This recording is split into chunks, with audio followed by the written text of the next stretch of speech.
Dear Professor Dr. Leyla Özer, who is an eminent medical oncolog in Memorial Bahçelievler, thank you very much for accepting us.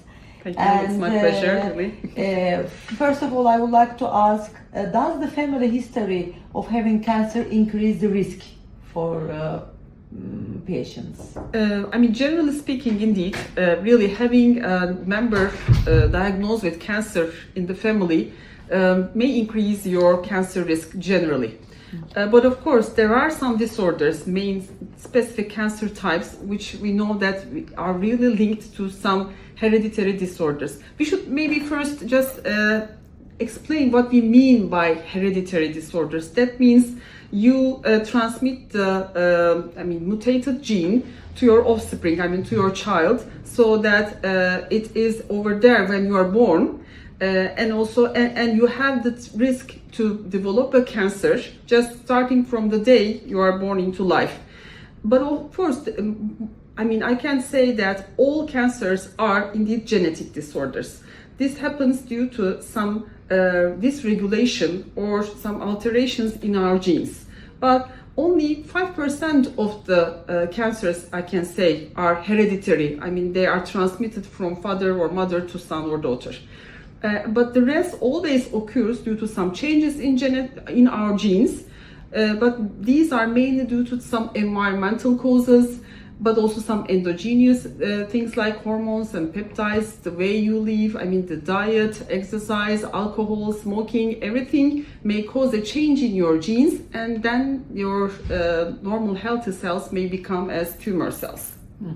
So, when you mean hereditary, what type of cancers are more in that field? You can name them, or is it wrong to state such a No, I wording? think it's quite important to create this awareness indeed.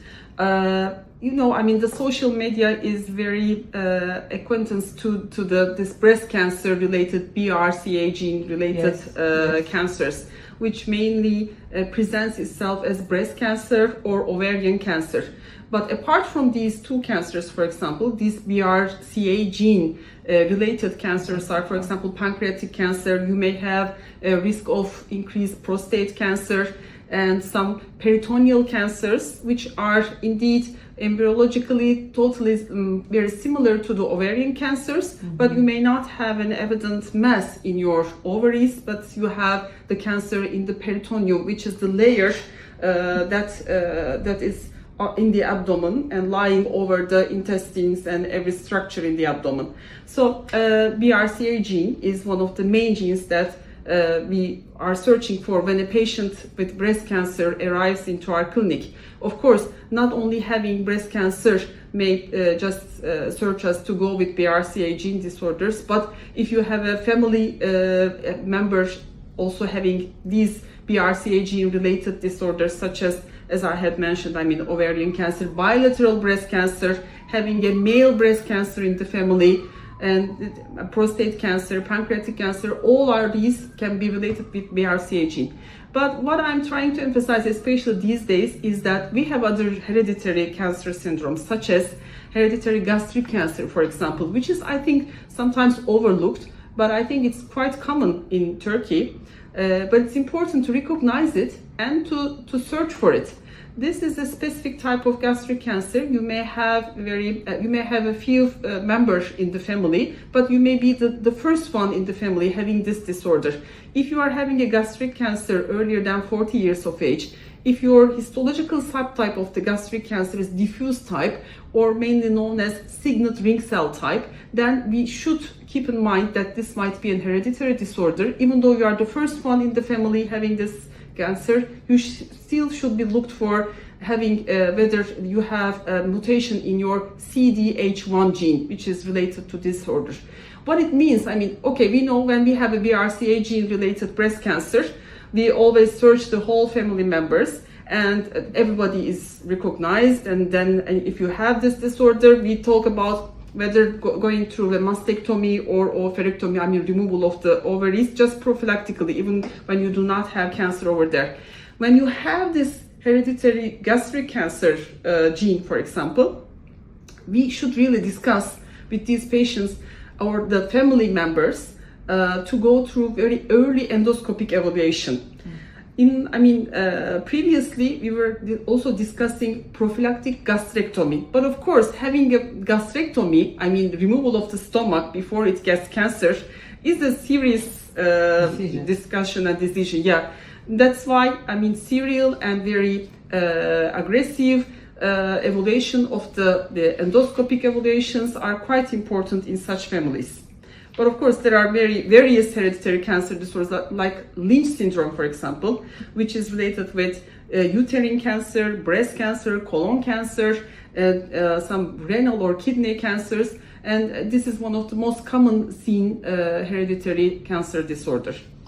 So, and then for the genetic tests that are applicable in Turkey, which type of patients can use these tests, which is offered for international patients in Turkey?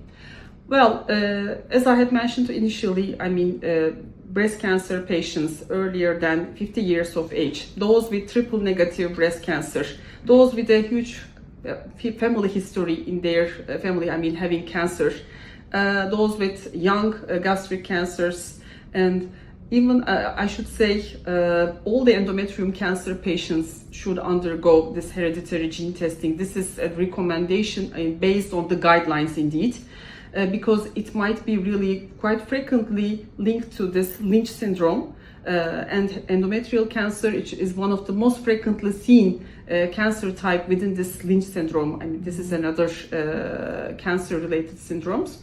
And also, if you are having a locally advanced or a metastatic colorectal cancer, still also we offer such patients hereditary evaluation. Indeed, there are different panels for looking these genes. You may have just a limited number of genes included in your test, so you can go through just very frequently seen cancer syndromes. But of course, you can make a more detailed genetic analysis, which are made from blood. This is just for hereditary testing, I should mention, because this is something totally different that we use the genetic test while making some decisions about therapy for a patient who has already been diagnosed with cancer. But if we are just trying to search whether this is something hereditary or not, we have some short panel gene tests or sometimes more broader genetic tests where we can search for rarer hereditary cancer syndromes. So what I understand is that the generally now medical oncology is much more personalized. Exactly, yeah. And there is somehow a kind of roadmap for each and every patient. This is what I understand from your framing. Yeah. And then also then some of the patients are addressed by smart medicine and immunotherapy, which you have been mentioning. So how you are addressing such kind of patients, international patients, for these different therapies? Well, hereditary cancer testing is something different, which we are trying to find out the risk for the family members, but also it sometimes gives information about the drugs that we should use for that specific patient. But if you have an already established cancer diagnosis, which patients should undergo, we call it somatic testing. That means test made from the tissue, the cancer tissue. Indeed, now the guidelines, 5 years ago or 10 years ago, they were just offering to do these tests only for advanced diseases. If you have a stage 4 disease, it will be good to have this genetic profiling of the tumor.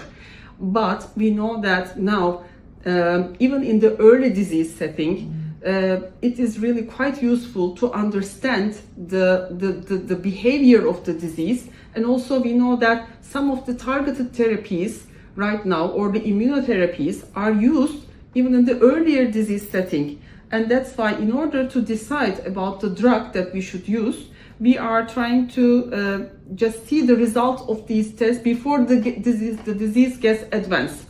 And also we prefer to do such testing during the course of the disease. Okay, you have first a molecular profile, you just take a screenshot of the disease and you start some drugs, and in time you may have progression. And you should understand the mechanism of progression to decide about which way to go, which drug to use. if you have something to overcome this resistance, then you would go from that way. And in that time point, we may do again the tissue biopsy. This is a solid tumor tissue biopsy, or we call liquid biopsy. You draw some blood from the patient and you search for the tumor DNA from that blood, shed into the blood, and then you can just search for the resistance genes from that blood specimen. So we can do this resistance evaluation both with solid biopsy, but also we call liquid biopsy, or just from a blood test. So in every stage almost you are again and again mapping the disease based on the patient, general framing, each one for each and every patient. Certainly. And what can you say about the side effects about such personalized smart medicine and immunotherapy sessions, especially when you are a patient coming from your home country and trying to seek a treatment in another country? Sure. So you are a very experienced doctor. What you can say about it for the patient and the family, maybe? Well, of course, it depends on the drug that you use, that the disease type, the stage of the disease. We are always trying to give the precise information, all the details about what type of side effects we can encounter with such drugs, especially about the targeted therapies. Although they are called smart drugs, they are not sometimes as smart, and so they may have some off-target side effects, which is, they may have some, again, damage to the healthy cells, which are usually reversible side effects. Of course, we inform every patient about such possibilities. And I think that although the patient comes from abroad, I think the way we do in our clinic is from the very beginning, we try to be always in close contact with the patient. At least myself, this is my way of attitude indeed. I try to just give my phone number to text whenever there is a problem. And we try to be always in touch through email. Also, we are also in good collaboration with some of the medical oncologists in different countries. And so we can contact each other, and it's really much better way to handle the situations when the patient is outside. I can understand the patient's concerns when they get the therapy here and have some problems over there. Of course, it's not an easy situation, but I think being in close contact with the patient and relatives, and detailed informed consent from the very beginning, and also good collaboration with the other medical oncologists over there will be a solution for such problems. Yes, I have experience with yourself or one of my Romanian patients that you had the family contacted you through an online consultation. Yeah. What you can say, actually after COVID it was more and more used. Exactly. What you can say about your support for patients as an online consultation method? Do you use it? It benefits the international patient. What you can say? Of course, face-to-face is something different. Yes. But as you have mentioned, after the COVID, we are getting quite used to doing this in that way, and it's really important to see the patient. We are doing this very frequently during the last 5 years. Yes. If you have the data from the patient, if you see the patient, although it's an online setting, you just ask the questions, you just get the impression about the performance of the patient. And of course, it's not completely like seeing and touching the patient. I think it's quite important, although I'm just making it aside. We have many patients that we are on follow-up in this way. It can be just maybe a basic clarification Exactly. from the doctor herself or himself to the patient and the family, which is more than wording and writing. Exactly. Just in their decision-making process. And finally, what I would like to ask that, what you can say about the early diagnosis helping your treatment for gastrointestinal cancers? You're an expert on this. What you can say about it? Yeah, thank you very much for this specific question, because I think it's quite important to emphasize that regular colonoscopic evaluation is one of the recommended basic screening methods for cancer, and it's always overlooked. Why? Because colonoscopy is not something that is very sympathetic for most of the patients. But we know that this is preventable disease, I mean colorectal cancers. If you are undergoing a regular colonoscopic evaluation, then this disease can be diagnosed in the very early setting from when the polyp already over there, no cancer cells. But if polyp is removed, then the disease is totally gone. But if you are not undergoing a regular colonoscopic evaluation, then in time, this is something quite established, this information. I mean, if you do not remove that polyp over there, in 5 to 10 years, you will have the cancer, okay? So although it is not a very easy way of screening compared with some going through mammography, doing some cervical smear, I think most of the population has already got used to this, but colonoscopy is still just blank over there. We know that from the, published data, only 60% of the population, the target population, is undergoing colonoscopic regular evaluation, even in developed countries. And it's quite rare also in countries like developing, in our city, for example. So I know that screening for gastric cancer is not a recommended, guideline recommended screening test for the moment, but especially countries like us, having salted, smoked food habits, gastric cancer is quite more frequently seen compared with other parts of the world. And that's why I usually tell my patients, if you're going through a colonoscopy, do the gastroscopy also. Although this is not I'm again emphasizing, it's not a guideline-based recommendation, but in Japanese, for example, in Asian countries, this is one of the screening methods. Very important. And how old, for women, what age? And for men, what age do you recommend? Very important question again. You are quite, I think, updated with the data, because previously it was 50 years of age. And according to the cancer statistics data, we saw that the number one cause of cancer-related death for patients under 50 years of age is colorectal cancer. And generally speaking, the first one is normally lung cancer, generally. But for younger patients, smaller than 50 years of age, we know that colorectal cancer is the leading cause of death. And it is the only cancer that is increasing during the last 5 to 10 years. And that's why most of the guidelines are now recommending to do this colonoscopic evaluation before 45 years of age. After 45 years of age. And also, if you have a member in the family with colon or rectal cancer, I think it is better to start this screening 10 years before that patient is diagnosed.